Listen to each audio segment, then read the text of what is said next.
Mustard, सरसों का सफ़र, मेहनत, मिट्टी और ज़िंदगी। ये जो आप देख रहे हो ना, सिर्फ सरसों का बोझ नहीं है, ये बोझ है उम्मीद का, ये बोझ है मेहनत का और शायद पूरी ज़िंदगी का। एक किसान जब अपनी फसल उठाता है तो सिर्फ अनाज नहीं, अपने सपने भी उठाता है।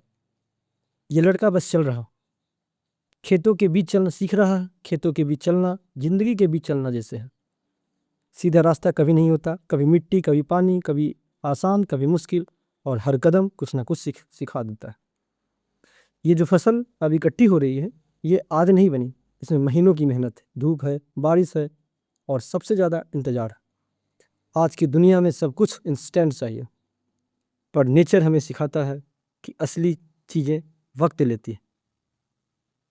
बीज से फसल तक का सफ़र बिल्कुल इंसान के सपनों जैसा है। अगर पेशेंस नहीं तो रिजल्ट भी नहीं। ये लड़का अब मदद कर रहा, शायद उसे पता भी नहीं कि वो सिर्फ काम नहीं कर रहा, वो एक परंपरा सीख रहा है। ज़िंदगी की सबसे बड़ी नॉलेज बुक से नहीं मिलती, वो मिलती है एक्सपीरियंस से। एक जनरेशन दूसरी जनरेशन को सिर्फ काम नहीं, ज़िंदगी जीने का तरीका सिखा रही है। अब देखो, ये जो पहले सिर्फ एक फसल थी, अब बदल रही है। ट्रांसफॉर्मेशन जिंदगी का सबसे बड़ा रूल है बदलाव। जो बदलता नहीं वो टिकता नहीं। सरसों भी अगर अपनी ओरिजिनल फॉर्म में ही रहती तो शायद इतनी वैल्यूएबल नहीं होती, उसकी इतनी वैल्यू नहीं होती। पर जब वो टूटी है, प्रोसेस होती है, तब उसकी असली वैल्यू निकल कर आती है, बिल्कुल हमारी तरह। ये जो बचा हुआ वेस्ट है, क्या ये बेकार है? शायद नहीं। नेचर में कुछ भी वेस्ट नहीं होता, हर चीज़ का एक रूल होता, एक रोल होता।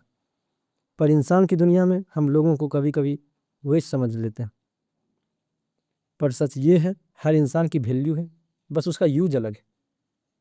बोझ उठाना, इंतज़ार करना, मेहनत करना और फिर बदलाव से गुजरना, एक किसान का सफ़र। ये सिर्फ खेती नहीं है, ये ज़िंदगी का पूरा साइकिल है, और हम सब कहीं ना कहीं साइकिल का हिस्सा।